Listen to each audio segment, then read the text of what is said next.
ఈ ship name MN కోస్టస్. నా వీడియోస్లో చాలా ఎక్కువ సార్లు షిప్ని మీరు చూసే ఉంటారు. ప్రెజెంట్ క్రిటీ ఐలాండ్ దగ్గర హాఫ్ సింక్ అయి ఉంది.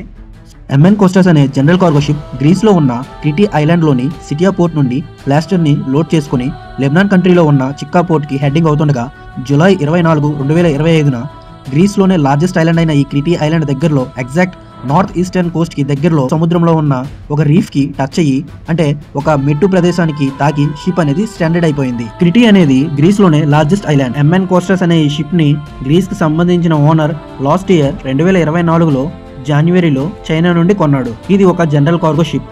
దీనిని 1994లో కన్స్ట్రక్ట్ చేశారు. ఈ షిప్ లెంత్ వచ్చి 106 మీటర్స్ పొడవు అండ్ 15 మీటర్స్ వెడల్పుతో 5800 టన్నుల డెడ్ వెయిట్ కలిగి ఉంటుంది.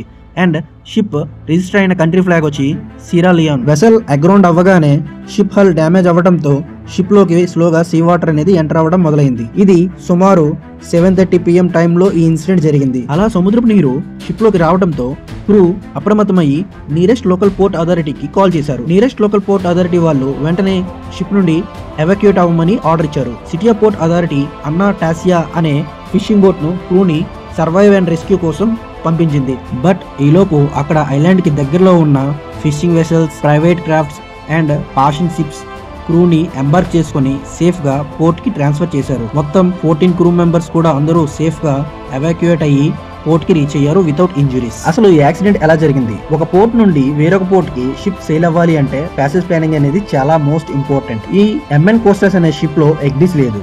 ఓన్లీ పేపర్ చార్ట్స్ మీదనే రూట్ ప్లాన్ చేసి ప్యాసేజ్ ని ప్లాన్ చేయాలి. అండ్ అడిషనల్ గా ఒక ల్యాప్టాప్ విత్ సాఫ్ట్వేర్ తో ఓపెన్ సివిపిఎన్ తో ఉంటుంది. ఇదంతా నాకెలా తెలుసు అనుకుంటున్నారా? ఎందుకంటే లాస్ట్ ఇయర్ 2024లో నేను కూడా ఇదే షిప్ లో సెకండ్ ఆఫీసర్ గా సెయిల్ చేశాను. కాబట్టి ఈ షిప్ డీటెయిల్స్ అనేవి నాకు పర్సనల్ గా తెలుసు. అసలు ఎంఎన్ కోస్టస్ అగ్రౌండ్ అవడానికి మెయిన్ రీజన్ ఏంటి అంటే, ఎంఎన్ కోస్టస్ అగ్రౌండ్ అయ్యే టైం కి ఆ షిప్ యొక్క సెకండ్ ఆఫీసర్ అనేవాడు ఈజిప్ట్ వాడు ప్యాసేజ్ ప్లాన్ చేసేటప్పుడు తప్పుగా ప్లాన్ గీయడంతో, ఈ రీఫ్ కి మీదుగా రూట్ గీయడంతో షిప్ కోర్స్ ని మెయింటైన్ చేసే క్రమంలో ఈ రీఫ్ మీదకు వచ్చి అగ్రౌండ్ అయింది.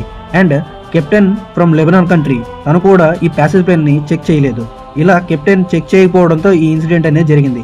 ఒకవేళ కెప్టెన్ ఈ ప్లాన్ ని చెక్ చేసి ముందుగానే ఈ మిస్టేక్ ని ఐడెంటిఫై చేసి ఉంటే ఈ రోజు షిప్ అనేది ఇలా అగ్రౌండ్ అయ్యి స్టాండర్డ్ అయ్యేది కాదు. షిప్ అలా స్టాండర్డ్ అవ్వడంతో షిప్ లో ఉన్న కార్గో అండ్ ఆయిల్ మొత్తాన్ని రిమూవ్ చేయడానికి నియర్లీ 1 month టైం తీసుకుంది వేరే షిప్ కి ట్రాన్స్ఫర్ చేయడానికి. అండ్ సిటియా పోర్ట్ అథారిటీ వాళ్ళు షిప్ ని అక్కడ వ్రెక్ గా పరిగణించి షిప్ ని వెంటనే అక్కడి నుంచి రిమూవ్ చేయాలని షిప్ మేనేజ్మెంట్ కు ఆర్డర్ చేసింది. ఎందుకంటే ఆ షిప్ అనేది ప్రెజెంట్ కార్గో, ఫ్యూల్ ఆయిల్ తీసేయడంతో ఆఫ్ట్ అనేది అంటే స్టెర్న్ అనేది పూర్తిగా సముద్రంలోకి మునిగిపోయి బౌ అనేది సముద్రం పైకి కనిపిస్తూ ఉంది.